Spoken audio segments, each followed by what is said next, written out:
마가복음 2장 21절로 22절 말씀을 함께 보면서 오늘 말씀을 읽겠습니다. 마가복음 2장 21절로 22절 말씀.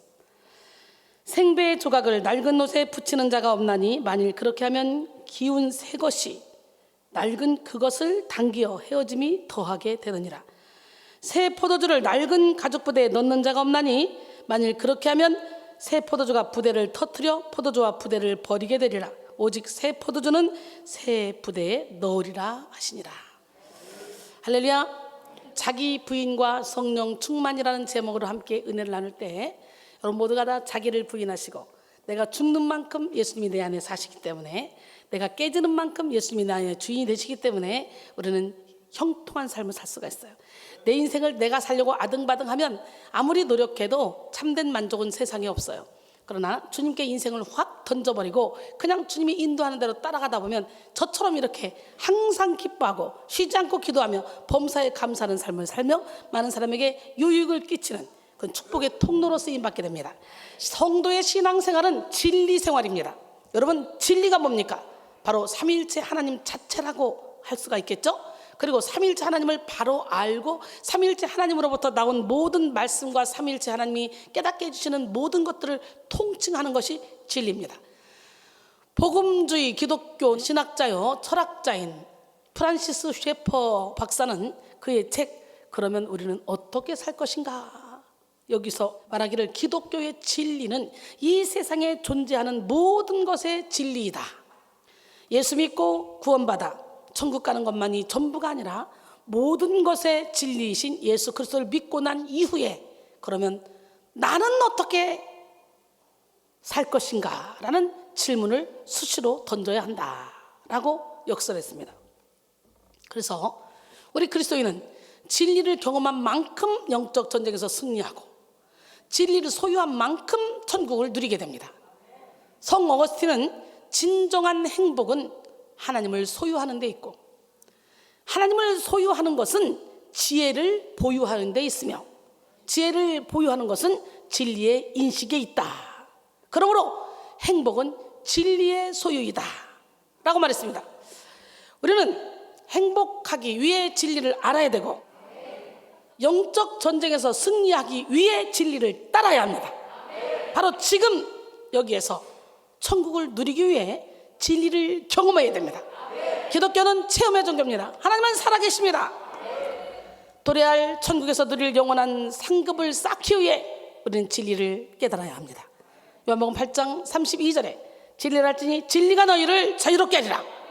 요한복음 14장 6절에 예수께서 이르시되 내가 곧 길이요 진리요 생명이니 나로 말미암지 않고는 아버지께로 올 자가 없느니라 그랬어요. 우리 영혼은 세상의 그 어떤 것으로도 참된 만족을 얻을 수 없습니다. 아무리 맛있는 음식을 먹고 좋은 옷을 입으며 고급스러운 곳에 살아도 우리 영혼이 구하는 그 진정한 기쁨을 얻을 수 없어요. 일시적으로 기뻐할 수 있겠지만 엄청난 부귀명예 권세가 있어도 우리 영혼의 빈자리는 결코 채워질 수 없어요. 우리 영혼의 빈자리는 오로지 하나님만이 채우실 수 있어요. 전도서 1장 2절에 전도자가 이르되 헛되고 헛되며 헛되고 헛되니 모든 것이 헛되도다 그랬어요.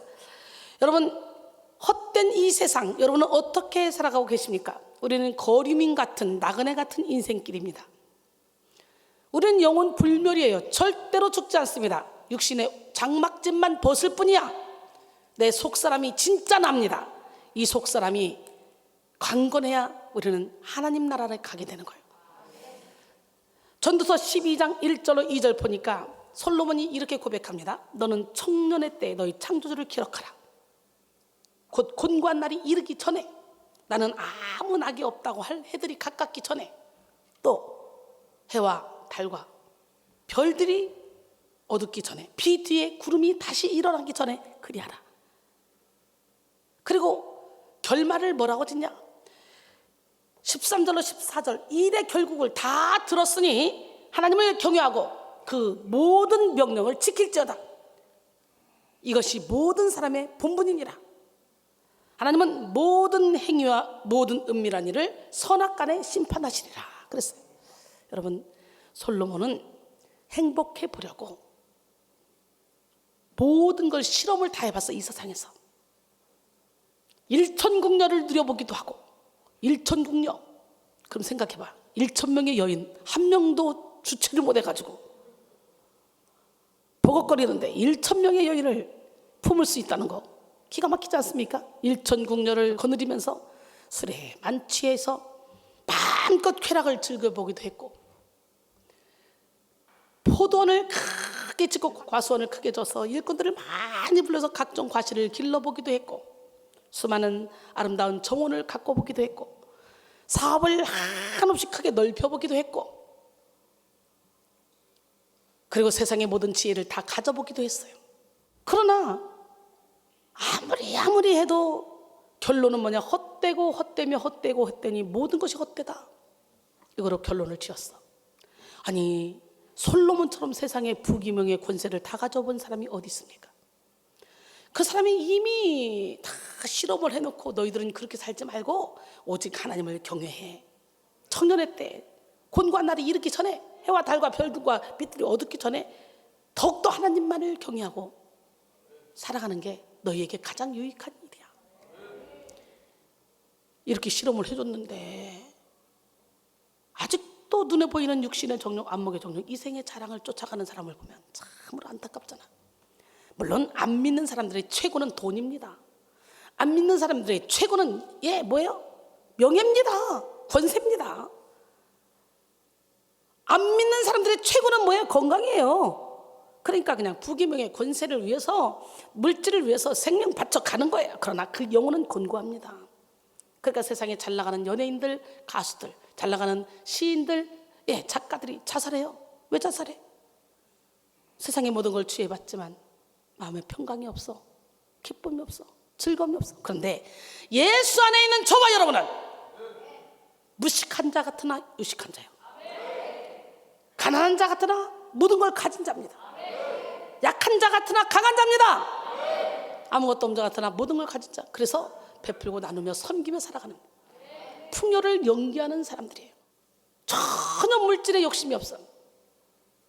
하나님이 기뻐하시는 제자 양성에 쓰여지는 이 물질은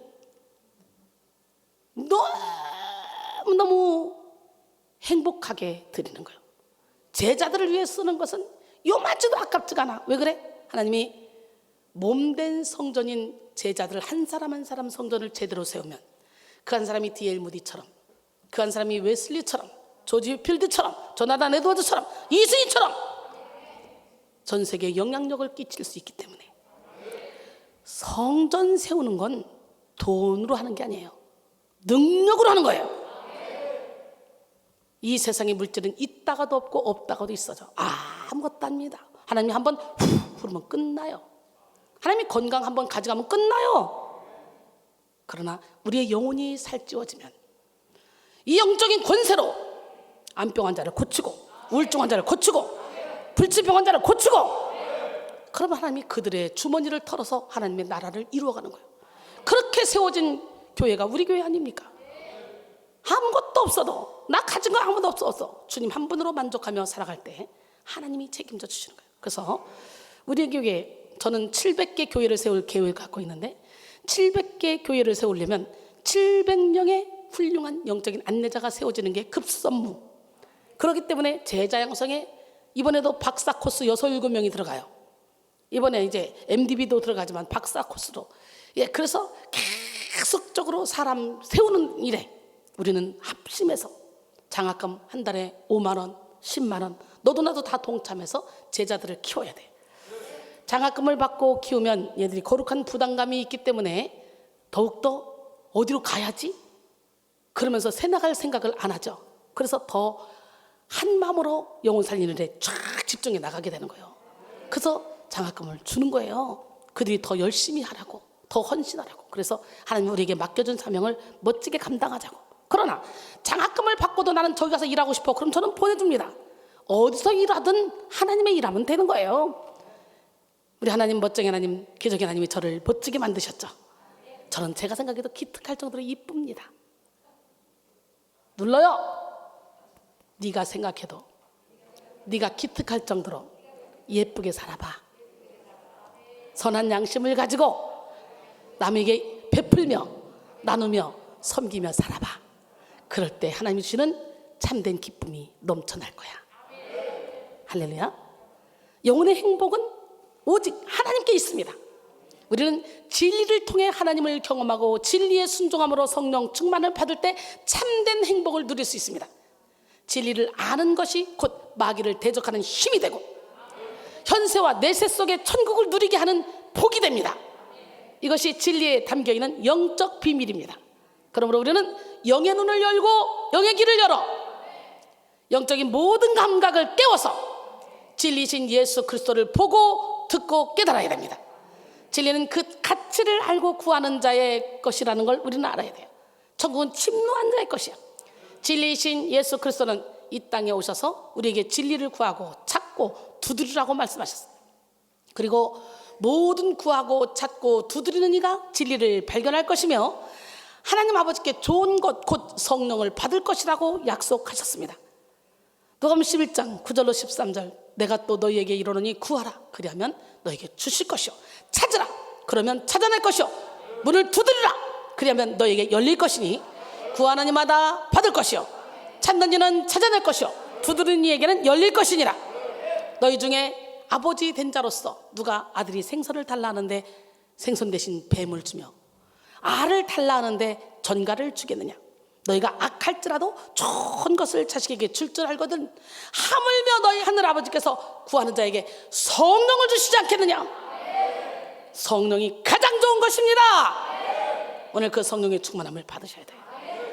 이 시간 여러분 모두가 뜨거운 열정과 진실된 겸손으로 진리를 침노하며 구하기를 원합니다. 적극적으로 진리를 사랑하고 우선적으로 진리를 구하는 지혜로운 성도들이 되기를 원합니다. 성도의 내면 안에 투입된 진리는 크게 세 가지 사역을 합니다. 첫째는 분별의 사역이고 두 번째는 변화의 사역이고 세 번째는 섬김의 사역입니다.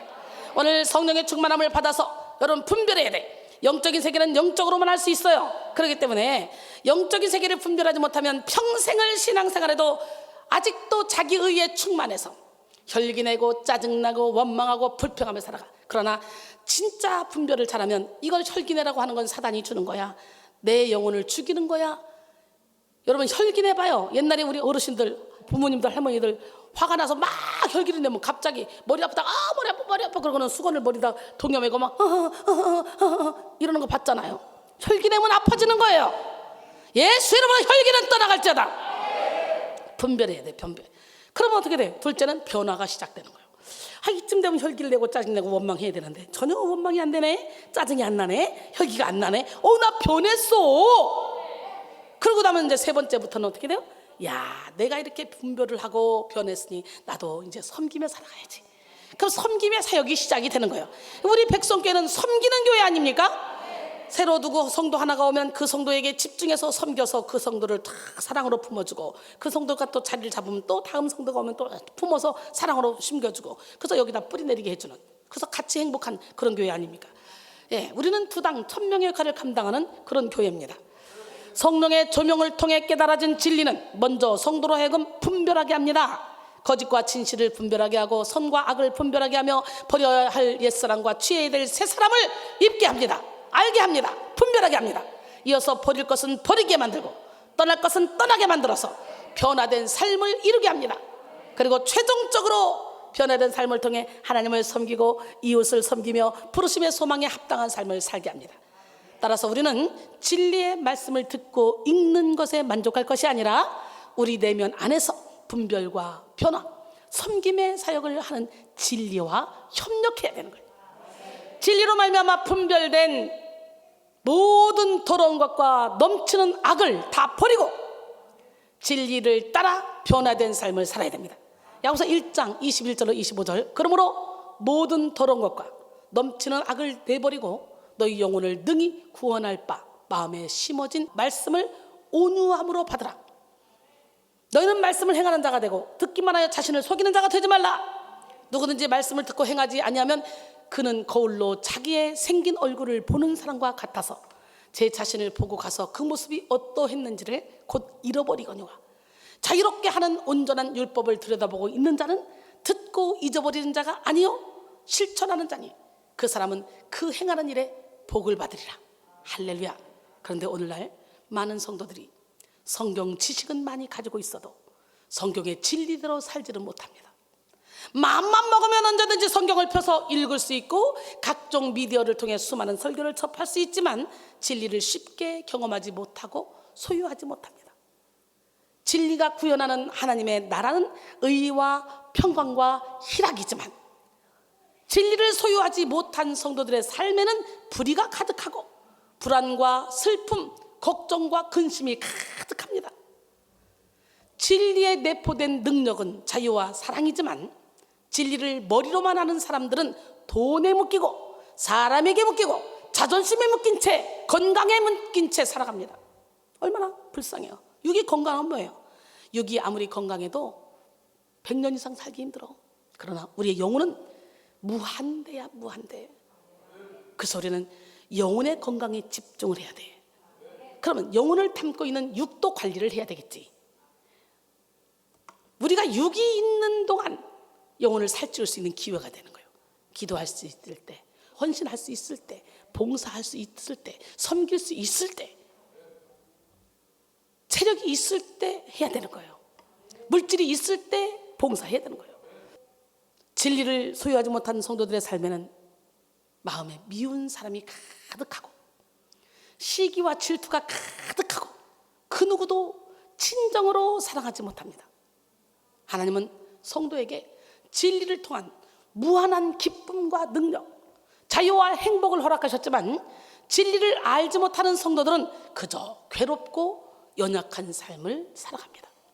예수를 구주로 영접하여 성령이 내주하시는 은혜 속에 살게 되었어도 성령의 도움을 받지 못하고 육에 속한 세상 사람들과 다를 바 없는 삶을 살아가는 그런 사람들이 얼마나 많습니까? 왜 그럴까요? 왜 진리를 알아도 진리대로 살지 못할까요? 왜 진리 안에 담긴 복을 받지 못할까요? 그 이유는 자기 부인을 하지 못하기 때문이에요. 내 생각을 내려놓지 못하기 때문이에요. 내 틀을 깨지 못하기 때문이에요. 내 생각에는 원래 저 교회에서는, 원래 내가 다니던 교회에서는 이것 때문에 자기 부인 이걸 하지 못하니까 이렇게 하나님 안에 감춰진 복을 누리지 못하는 거예요. 저봐, 저처럼 행복한 사람이 세상에 어디 있어? 우리 안에는 진리를 거스르는 자아가 있어요. 자아, 이거 깨부셔야 돼. 우리 안에 있는 이 진리를 거스르는 자아는 진리에 저항하고 성령의 역사를 방해합니다. 그래서 예수님은 진리를 따르기 위해서는 먼저 자기를 부인하라고 말씀하십니다. 마태복음 16장 24절에 예수께서 제자들에게 이르시되 누구든지 나를 따라오려거든 자기를 부인하고 자기 십자가를 지고 나를 따를 것이니라 그랬어요. 진리를 거스르는 나의 자아는 죄에 대해 익숙함을 느끼고 죄의 행실을 지향하는 옛사람입니다. 우리 안에 있는 자아는 육체의 소욕을 따르기 때문에 육신의 정욕, 안목의 정욕, 이생의 자랑을 추구합니다. 그래서 자아를 따라 살 때 우리는 육신의 욕심대로 살게 되는 거예요. 그러나 주님은 말씀하십니다. 요한일서 2장 15절로 17절, 이 세상이나 세상에 있는 것들을 사랑하지 말라. 누구든지 세상을 사랑하면 아버지의 사랑이 그 안에 있지 아니하니 이는 세상에 있는 모든 것이 육신의 정욕과 안목의 정욕과 이생의 자랑이니 다 아버지께로부터 온 것이 아니오 세상으로부터 온 것이라. 이 세상도 그 정욕도 지나가되 오직 하나님의 뜻을 행하는 자는 영원히 거하느니라. 자아가 육체의 소욕을 따르면 육신의 욕심 때문에 분별을 하지 못하고 시기와 질투에 사로잡히며 불의한 일을 저지르게 됩니다. 육신의 욕심 때문에 하나님 나라와 하나님의 의를 소홀하게 여기게 되고 세속적이며 이기적인 삶을 살게 합니다. 그래서 자아에서 나온 생각으로 사는 사람은 영의 생각을 깨닫지 못하고 하나님의 법에 굴복하지 못합니다. 자아의 생각을 버리지 못하는 사람들은 오랜 시간 신앙생활을 하고 많은 충성 봉사를 해도 하나님을 기쁘시게 할 수가 없습니다. 갈라디아서 5장 16절로 17절, 내가 이르노니 너희는 성령을 따라 행하라. 그러면 육체의 욕심을 이루지 아니하리라. 육체의 소욕은 성령을 거스리고 성령은 육체를 거스리나니 이 둘이 서로 대적함으로 너희가 원하는 것을 하지 못하게 하려 함이라. 로마서 8장 13절로 14절, 너희가 육신대로 살면 반드시 죽을 것이라되 영으로서 몸의 행실을 죽이면 살리니 무릇 하나님의 영으로 인도함을 받는 사람은 곧 하나님의 아들이라 그랬어요. 오스왈드 챔버스는 영적인 지각이 약해지고 분별력도 없어졌는가? 그렇다면 어디에서 영적으로 막혔는지 점검해보라. 대부분 당신이 무엇을 해야 한다는 것을 알면서도 자아의 미혹에 의해 의도적으로 순종하지 않는 그 지점에서 영적인 흐름이 막혀있다라고 말했어요. 로마서 8장 5절 이하에 보면 육신을 따른 자는 육신의 일을, 영을 따른 자는 영의 일을 생각하라니 육신의 생각은 사망이요 영의 생각은 생명과 평안이니라. 육신의 생각은 하나님과 원수가 되나니 이는 하나님의 법에 굴복하지 아니할 뿐만 아니라 할 수도 없습니다. 육신에 있는 자들은 하나님을 기쁘시게 할 수 없느니라 그랬어요. 그러므로 우리는 진리를 따라 살기 위해 오늘도 지속적으로 자아를 깨뜨려야 돼요. 영성을 위해서는 버려야 할 옛사람과 취해야 될 새사람을 구분해서 버릴 것은 버리고 취할 것은 취하는 과정이라고 말씀드렸죠. 바로 이 시간 우리는 진리로 말미암아 구분된 옛사람을 버리고 예수 그리스도로 말미암아 지어진 새사람의 옷을 입기를 바랍니다. 에베소 4장 21절로 24절 진리가 예수 안에 있는 것 같이 너희가 참으로 그에게서 듣고 또한 그 안에서 가르침을 받았을지인데 너희는 육의 욕심을 따라 썩어져가는 구습을 따른 옛사람을 벗어버리고 오직 너희 심령이 새롭게 되어 하나님을 따라 의와 진리의 거룩함으로 지으심 받은 새사람을 입어라. 할렐루야. 이 시간에 우리 새사람을 입읍시다. 진리를 거스르는 자아를 제대로 죽이지 못하면 진리를 아무리 많이 듣고 보고 알아도 진리대로 살 수가 없어요. 빌립보 4장 9절에 너희는 내게 배우고 받고 듣고 본 바를 행하라. 그리하면 평강의 하나님이 너희와 함께 하시리라 그랬잖아요. 근데 그렇게 살 수가 없어. 은혜의 자리에 있어도 자아를 깨뜨리지 못하면, 내 고집을 내려놓지 못하면, 내 이론을 내려놓지 못하면 하나님이 허락하시는 복을 누릴 수가 없는 거예요. 이 자리에 있는 여러분은 모두 하나님이 복 주시려고 부르신 하나님의 귀한 자녀들입니다. 하나님은 여러분들을 치료하시고 자유케 하시려고 부르셨어요. 바로 지금 이 시간에도 살아계신 하나님은 여러분을 치유하고 온전하게 하기 위해 진리를 통해 역사하고 계십니다. 우리의 만남은 우연이 아니에요. 특히 백성교의 발을 딛고 저를 만나는 분들은 저의 사명 함께 감당하라고 하나님이 지금 이렇게 만나게 해주신 만남의 축복을 주신 거예요. 기적의 하나님 살아계십니다. 여러분, 바로 지금 이 시간에도 살아계신 하나님은 여러분을 치료하고 온전하게 하기 위해 진리를 통해 역사하고 계셔. 이 말씀을 받을 때 이 말씀이 여러분 심령 가운데 싹이 나고 이삭이 나고 열매가 맺혀지는 역사가 바로 지금 일어날 수 있습니다. 그러나 우리가 자아를 깨뜨리지 못하면 하나님이 베푸시는 치료와 회복의 은혜를 받을 수가 없어요. 우리의 자아는 언제나 성령을 거스리고 변화를 싫어하기 때문에 죄를 지향하는 자아는 늘 하나님의 치료를 방해하고 하나님이 주시는 복을 거절하게 만듭니다. 그러므로 이 시간 우리는 우리의 결정적인 대적이 외부에 있는 것이 아니라 바로 내 안에 있다는 것을 깨달아야 돼. 나만 이기면 다 이길 수 있어. 우리의 진짜 적은 바로 나 자신입니다. 우리가 경험하는 대부분의 수치심과 불안함, 우울감과 두려움은 내 안의 죄를 원하는 육적 자아, 진리를 거스르는 자아가 만들어내는 것입니다. 다시 말해 우리는 자아를 죽이지 못한 만큼 불안합니다. 두렵습니다. 따라서 자아를 깨뜨리지 못한 만큼 수치심을 느낍니다. 우울해합니다. 자아를 처리하지 못한 만큼 하나님의 일에 대해서 반발심을 느낍니다. 하나님을 대적하는 행동을 하게 됩니다. 죄와 상처에 깊이 물든 자아는 마귀의 손쉬운 도구이기 때문에 그래요. 그러므로 이 시간 우리는 우리의 자아를 죽여야 돼요. 자아가 뭡니까? 나야 나. 자아가 죽는 만큼 우리는 성령으로 충만해집니다. 자아의 영역이 무너진 만큼 천국의 영역이 확장됩니다. 자아의 고집이 깨어진 만큼 진리의 나라가 세워집니다. 로마서 6장 6절로 8절 우리가 알거니와 우리의 옛사람이 예수와 함께 십자가에 못 박힌 것은 죄의 몸이 죽어 다시는 우리가 죄에게 종노릇하지 아니하리니 이는 죽은 자가 죄에서 벗어나 의롭다 하심을 얻었습니다. 그랬어요. 만일 우리가 그리스도와 함께 죽었으면 또한 그와 함께 살 줄을 믿노라 그랬잖아요. 죽어서 예수와 함께 다시 사는 우리 모두가 되길 원합니다. 우리는 자아를 죽이되 완전히 죽여야 돼. 어설프게 죽이니까 이게 문제인 거야. 부분적으로 처리되지 않은 그 자아는 전체를 무너뜨릴 수 있는 위험성이 있어요. 99%의 옛사람을 버렸다 해도 아직 버리지 못한 1%의 옛사람이 마귀에게 붙들려서 모든 것을 망쳐버릴 수 있다는 거야. 먹물 한 방울이 이물을 못 먹게 만들어버려. 그러므로 우리는 진리 충만을 위해 진리를 거스르는 자아를 완전히 죽여야 하고 성령 충만을 위해 성령을 거스르는 옛사람을 완전히 버려야 합니다. 이를 설명하기 위해 예수님은 오늘 본문을 통해 두 가지 비유를 말씀하고 계셔요. 첫째는 생배 조각을 낡은 옷에 붙이면 기운 새 것이 낡은 옷을 당겨 헤어짐이 더할 뿐이라는 거죠. 둘째는 새 포도주를 낡은 부대에 넣으면 새 포도주가 옛 부대를 터뜨리게 된다는 거예요.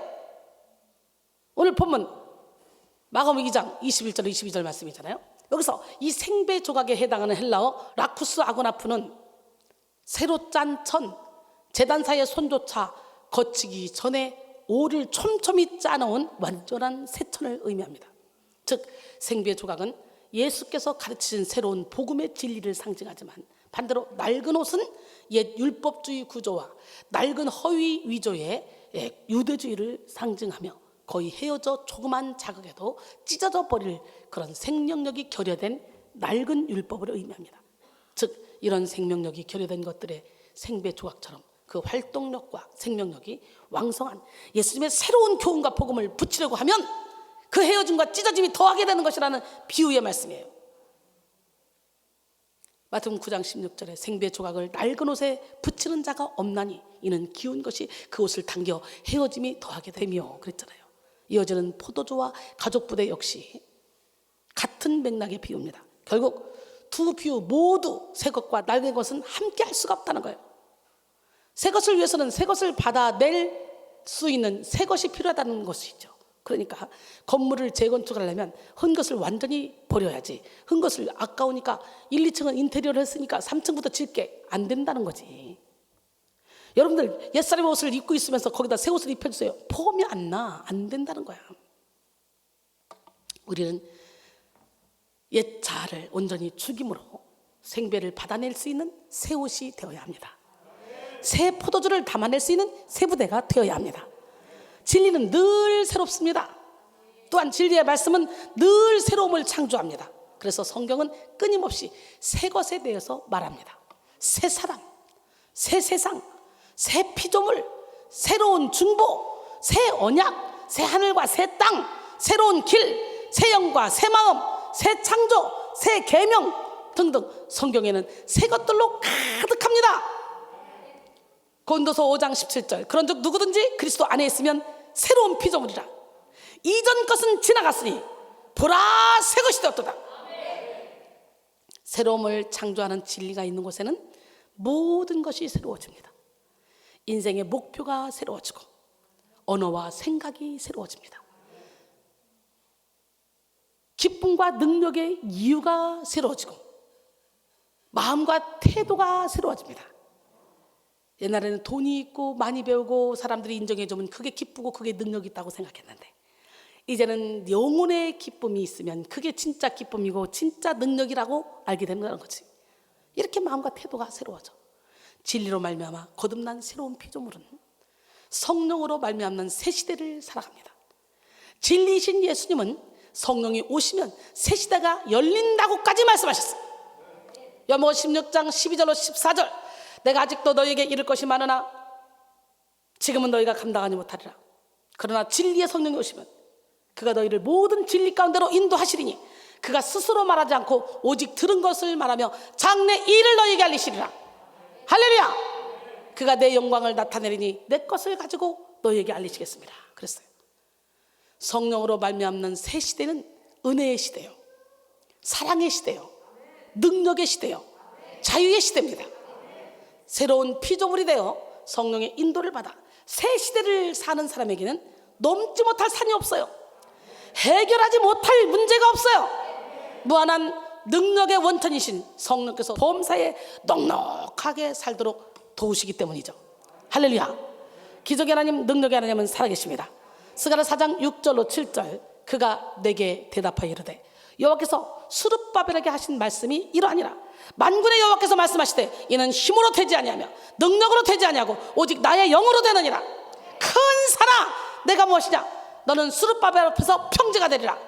그가 머릿돌을 내놓을 때에 무리가 외치기를 은총이 그에게 있을지어다 하리라 하셨어요. 여러분에게 큰 산은 무엇입니까? 어떤 큰 산보다도 무서운 큰 산은 여러분이 영혼이 기쁘지 않다는 거예요. 여러분이 영혼이 행복하지 않다는 거예요. 여러분의 영이 지금 굶주려 있는 거예요. 여러분 앞에 홍해가 있습니까? 요단강이 있어요? 골리앗이 있어요? 그 큰 산 주님 함께 하시면 순식간에 끝납니다. 평지로 바뀝니다. 무엇보다도 여러분의 영혼만 깨어나면 모든 문제는 해결돼요.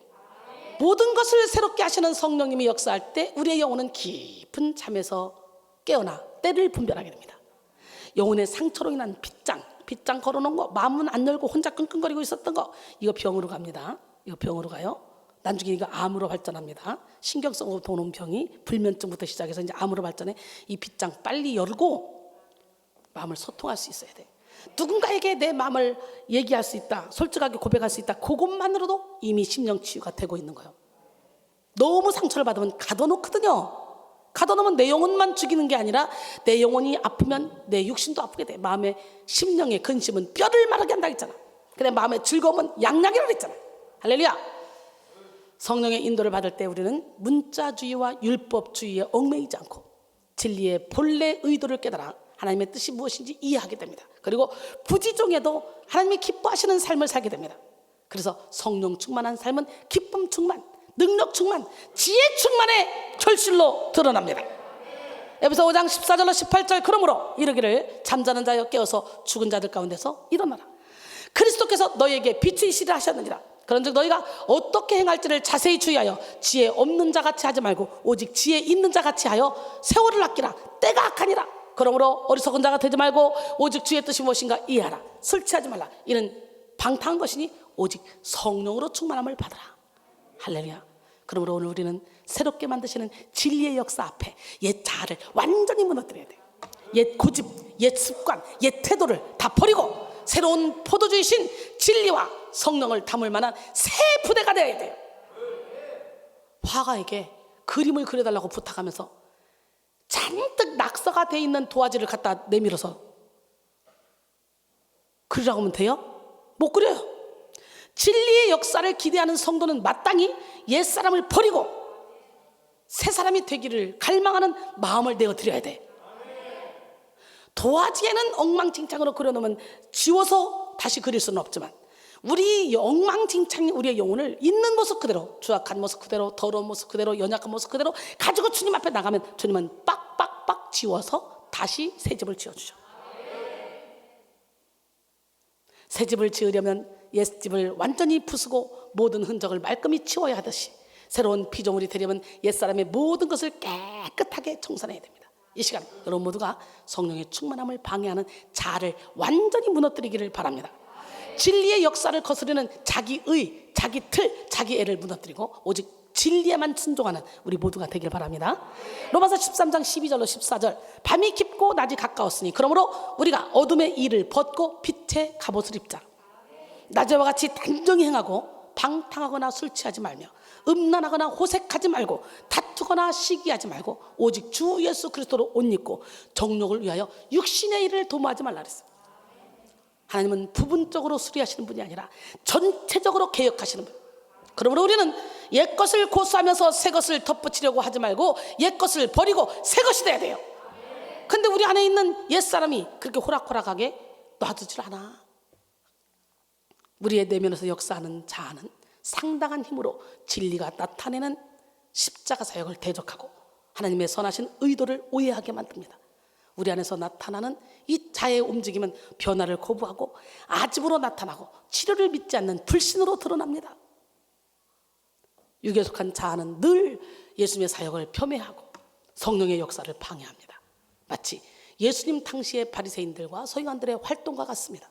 그들은 율법에 정통하고 하나님을 아는 지식의 전문가라고 자부하면서도 정작 진리이신 예수 그리스도를 알아보지 못했습니다. 그들은 예수 그리스도께서 행하시는 기적을 보면서 그의 메시아 되심을 깨닫기보다 자신들이 받아왔던 인정과 존경을 빼앗길 것에 대한 위기감을 느꼈습니다. 결국 그들은 메시아 되신 예수 그리스도를 죽이는 일에 가담하는 무서운 일을 행하게 된 것이죠. 요한복음 14장 참 11장 요한복음 11장 47절에 보니까 이에 대제사장들과 바리새인들이 공회를 모으고 이르되 이 사람이 많은 표적을 행하니 우리가 어떻게 하겠느냐. 방법은 없어 죽이는 것밖에 없다. 바리새인들과 서기관들은 예수님이 행하시는 구원 사역에는 무지하면서 율법에 집착했고 이는 그들의 의로 율법을 그들의 의로 삼았어요. 그래서 마태복음 23장 23절 24절 화 있을진저 외식하는 서기관들과 바리새인들이여 너희가 박하와 회양과 근체의 11조는 들이되 율법에 더 중한 바 정의와 긍휼과 믿음은 버렸도다. 그러나 이것도 행하고 저것도 버리지 말아야 할지니라. 맹인된 인도자여, 하루살이는 걸러내고 낙타는 삼키는도다 그랬어요. 오늘 하루 살리는 걸러내고 낙타를 삼키는 사람들이 얼마나 많은 줄 알아요? 율법사들처럼 삶의 열매를 맺지도 못하면서 거룩거룩, 어떤 것이 거룩인지도 몰라. 바리새인들과 서기관들의 동기는 재물과 인정에 대한 욕심에 있었지만 스스로 의로운 척했고 가식적인 삶을 살았습니다. 그리고 이로 인해 많은 영혼을 죽이는 행동을 했어요. 마태복음 23장 16절에 화 있을진저 눈먼 인도자여, 너희가 말하되 누구든지 성전으로 맹세하면 아무 일 없거니와 성전에 금으로 맹세하면 지킬지라 하는도다. 물질만 좋아한다는 거예요. 본질을 잃어버렸다는 거예요. 마태복음 23장 13절에 화 있을진저 외식하는 서기관들과 바리새인들이여, 너희는 천국의 문을 닫고, 사람들 앞에서 문을 닫고 너희도 들어가지 않고 들어가려 하는 자도 들어가지 못하게 하는도다. 지금 목사님들조차도 천국의 문 닫고 못 들어가게 막고 있는 분들 많아요. 성령 회방죄, 다른 건 다 용서해도 성령 회방죄는 용서하지 못한다 그랬어요. 참으로 안타깝죠. 하나님 살아계시거든요. 우리는 여기서 맨날 느끼잖아요. 내가 변화되는 걸 느끼는데 다 변화됐다 싶은데 깊은 곳이 또 올라오고, 다 변화됐다 싶은데 또 깊은 곳이 또 올라오고 그러면서 계속 전쟁 들어가잖아요. 그러면서 여러분의 영혼이 막 기쁘고 행복했잖아요. 그래서 영성 훈련은 땅 따먹기야. 땅 따먹기. 완전히 예수의 영으로 가득 채워질 때까지 계속 깨지는 작업을 해야 돼. 내가 깨지는 만큼 주님이 내 안에 주인 되시니까. 그래서 잘 깨뜨릴 수 있는 영적인 안내자가 진짜 훌륭한 영적인 안내자야. 자존심이 있지. 어떻게 이렇게 이순희 목사님 이렇게 깨는 거야, 대놓고. 그 육적인 얘기예요. 자존심 내려놔야 돼, 그거. 자존심은 영국 격언에 악마의 화원에 피는 꽃이라 그랬고, 칼바르트는 자존심은 원죄의 뿌리라 그랬고, 이순희는 자존심은 마귀의 통로라 그랬어. 철저히 자존심을 버리고 예수 안에서 주신감을 가져야 돼. 예수 안에 들어온 사람은 새로운 피조물이라. 우리는 왕같은 제사장입니다. 거룩한 하나님의 나라입니다. 하나님의 소유된 백성입니다. 하나님의 선전물입니다. 할렐루야. 우리 안에 있는 자 역시 바리새인들과 서기관들처럼 생명을 살리는 사역에는 무관심하면서 율법과 형식에만 집착하게 만듭니다. 자기 내면의 부패에는 무지하면서 자기 공로를 앞세우게 만들고 교만과 기만에 빠지게 합니다. 결국 자아에 이끌릴 때 우리는 바리새인들과 서기관들처럼 자기의 영혼만 죽이는 것이 아니라 다른 영혼들을 실족시키고 성령의 역사를 회방하게 됩니다. 그러므로 우리는 자아에 속지 말아야 합니다. 빨리 자아의 무지와 악을 인정하고 자아를 깨뜨려서 새 부대가 돼야 돼요. 마태복음 23장 25절로 28절 화 있을진저 외식하는 서기관들과 바리새인들이여, 잔과 대접의 겉은 깨끗이 하되 그 안에는 탐욕과 방탕으로 가득하게 하는도다. 눈먼 바리새인이여, 너는 먼저 안을 깨끗이 하라. 그리하면 겉도 깨끗하리라. 화 있을진저 외식하는 서기관들과 바리새인들이여, 회칠한 무덤 같으니 겉으로는 아름답게 보이나 그 안에는 죽은 사람의 뼈와 모든 더러운 것이 가득하도다. 이와 같이 너희도 겉으로는 사람에게 옳게 보이되 안으로는 외식과 불법이 가득하도다 그랬어요.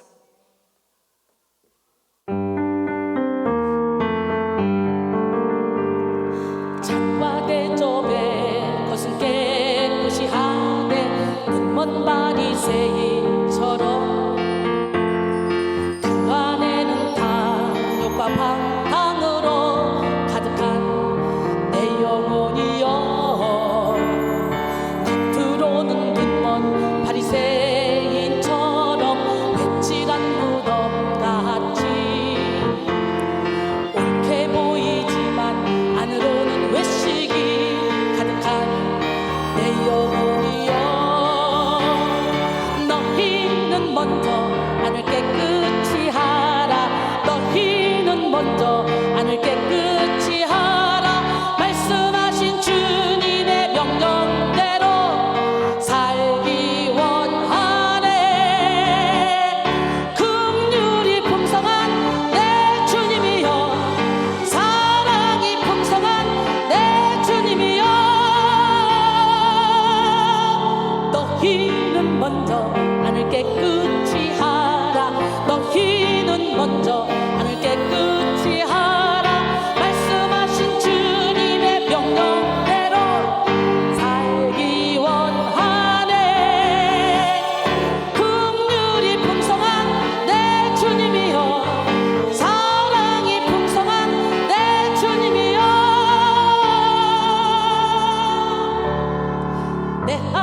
안에 거하여 주인이 되어 예수답게 하옵소서.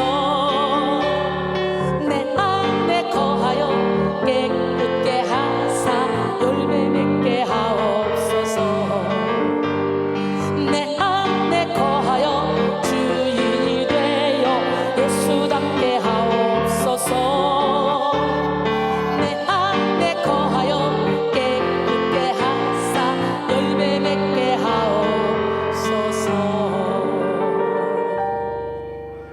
이렇게 살아갑시다. 안 될 것 같죠? 되더라고요. 하나님이 저를 통해 얼마나 많은 열매를 맺고 계십니까? 지금의 나 된 것은 온전히 하나님의 은혜입니다. 저는 진리의 성령이 내게서 떠나가면 완전히 개털이에요. 그래서 우리는 반드시 자기 부인과 성령 충만을 받아서 성령의 인도함을 따라가야 돼요. 오늘 본문 당시에도 바리새인들은 금식을 하고 있었어요. 그래서 사람들이 예수님께 나와서 요한의 제자들과 바리새인들의 제자들은 금식하는데 어찌하여 당신의 제자들은 금식을 하지 않습니까? 라고 질문했습니다. 물론 금식은 좋은 거예요. 구약시대의 하나님은 속죄일에 이스라엘 백성들이 금식할 것을 명령하셨고 이를 통해 죄의 무게를 깨닫도록 하셨습니다. 그리고 구약시대는 종종 하나님의 특별한 자비를 구할 때 금식을 했습니다. 에스더는 민족의 위기 앞에서 금식을 선포하고 기도했습니다. 사무엘 선지자도 법궤를 빼앗겼을 때 이스라엘 백성들과 함께 미스바에 모여 금식 기도했습니다. 다윗은 사울과 요나단이 죽었을 때 애도하며 금식했습니다. 금식을 선포했습니다. 또 이스라엘 백성들은 바벨론의 포로기에 자신들의 처지를 슬퍼하면서 하나님의 자비를 구하는 금식을 1년에 4번 했습니다. 스가랴 8장 19절에 만군의 여호와가 이같이 말하노라.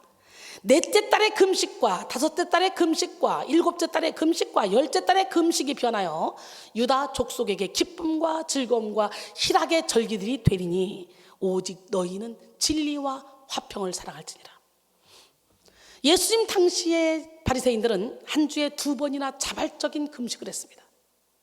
율법에 정해진 것은 1년에 1번이지만 그들은 일주일에 2번씩 금식함으로 많은 사람들에게 대단하다고 여김받았어요. 금식은 자아를 죽이기 위해 하는 것인데 그들은 자아를 드러내기 위해서 금식했습니다. 누가복음 18장 10절로 14절 두 사람이 기도하러 성전에 올라가니 하나는 바리새인이요 하나는 세리라. 바리새인은 서로 서서 따로 기도하여 이르되 하나님이여 나는 다른 사람들 곧 토색, 불의, 간음을 하는 자들과 같지 아니하고 이 세리와도 같지 아니함을 감사나이다. 나는 일회에 2번씩 금식하고 또 소득에 11조를 드리니다 하고 세리는 멀리 서서 감히 눈을 들어 하늘을 쳐다보지도 못하고 다만 가슴을 치며 이르되 하나님이여 나를 불쌍히 여기소서 나는 죄인이로소이다 하였느니라. 내가 너에게 이르노니 이에 저 바리새인이 아니고 이 사람이 의롭다 하심을 받고 그의 집으로 내려갔느니라. 무릇 자기를 높이는 자는 낮아지고 자기를 낮추는 자는 높아지리라 그랬어요. 금식은 무조건 굶는 게 금식이 아니고 흉악의 결박을 풀어주고 압제당한 자를 자유케 하고 할렐루야. 예, 많은 영혼을 이웃을 사랑하는 그러면서 금식에 그것이 진정한 금식이 되는 거예요. 그러면 내 치유가 급속히 임한대요. 여호와 영광이 내 뒤에 호위한대요. 우리 하나님 물이 끊어지지 않는 샘처럼 우리를 지켜 보호해 주신대요. 또 세례 요한의 제자들도 규칙적인 금식을 통해 회개하며 하나님 나라의 도래를 선포하기도 했죠. 그런데 왜 예수님의 제자들은 회개하지 않느냐? 이 질문에 예수님은 전혀 새로운 답을 하셨어요. 마가복음 2장 19절에 예수께서 그들에게 이르시되 혼인집 손님들이 신랑과 함께 있을 때에 금식할 수 있느냐? 신랑과 함께 있을 동안에는 금식할 수 없느니라 그랬어요. 여기서 금식은 율법을 대표합니다. 예수님은 유대교적 율법을 열심히 지키는 것은 복음이 오기 전까지만 효력이 있다는 말씀을 하신 거예요. 율법을 완성시키기 위해 이 땅에 오신 예수님은 율법의 세부적인 조항보다 율법의 원래 정신을 더 중요시 여겼어. 그래서 예수님은 병든 자를 고치고 복음을 전파하며 제자들을 세우시면서 율법의 원래 정신을 회복시키셨습니다. 마태복음 5장 17절로 20절 내가 율법이나 선자를 폐하러 온 줄로 생각하지 말라. 폐하러 온 것이 아니요 완전하게 하려 함이라. 진실로 너에게 이르노니 천지가 없어지기 전에는 율법의 1.1획도 결코 없어지지 아니하고 다 이루리라. 그러므로 누구든지 이 계명 중에 지극히 작은 것 하나라도 버리고 또 그같이 사람을 가르치는 자는 천국에서 지극히 작다 일컬음을 받을 것이요 누구든지 이를 행하며 가르치는 자는 천국에서 크다 일컬음을 받으리라. 내가 너희에게 이르노니 너희 의가 서기관과 바리새인보다 더 낫지 못하면 결코 천국에 들어가지 못하리라 그랬어요. 더불어 예수님은 오늘 본문을 통해 율법에 매여 있던 유대교에서 탈피하여 새로운 복음의 그릇을 가져야 함을 강조했습니다. 새 포도주는 새 푸대에 담아야 하듯이 진리로 말미암는 새 시대를 위해 우리는 새로운 생각, 새로운 태도, 새로운 관점을 가져야 합니다. 그러므로 바로 이 시간 우리는 진리를 깨닫기 위해 성령 충만함을 받기 위해 옛 부대를 버리고 새 부대가 되어야 됩니다. 새 포도주를 담은 새 부대가 되어 영혼을 살리고 제자를 양성하며 하나님이 기뻐하시는 일을 행하며 살아가는 우리 모두가 되기를 소원합니다. 옛 가죽 부대를 버리고 새 포도주를 담을 새 부대가 되어 진리와 성령으로 말미암는 자유와 능력을 누리고 영혼을 살리는 고귀한 삶을 사시기를 주님의 이름으로 축원합니다.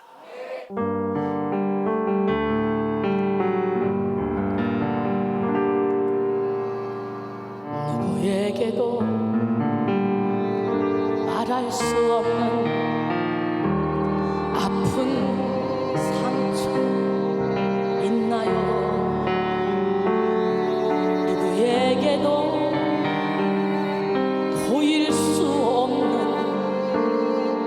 아픈 고통 있나요? 누구에게도 말할 수 없는 아픈 상처 있나요? 누구에게도 보일 수 없는 아픈 고통 있나요? 너의 고통이 아무리 크다 해도 주님 고통만 하나요? 너의 삶이 아무리 힘들고 어려워도 십자가 바라보세요. 온몸 창과 채찍 맞으신 참혹한 주님 모습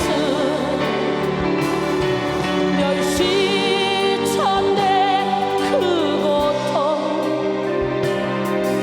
누굴 위해 당하셨나? 십자가 후에 부활의 영광 있듯이 지금의 고난이 지난 후에 믿으시죠? 좋은 일 있으리라.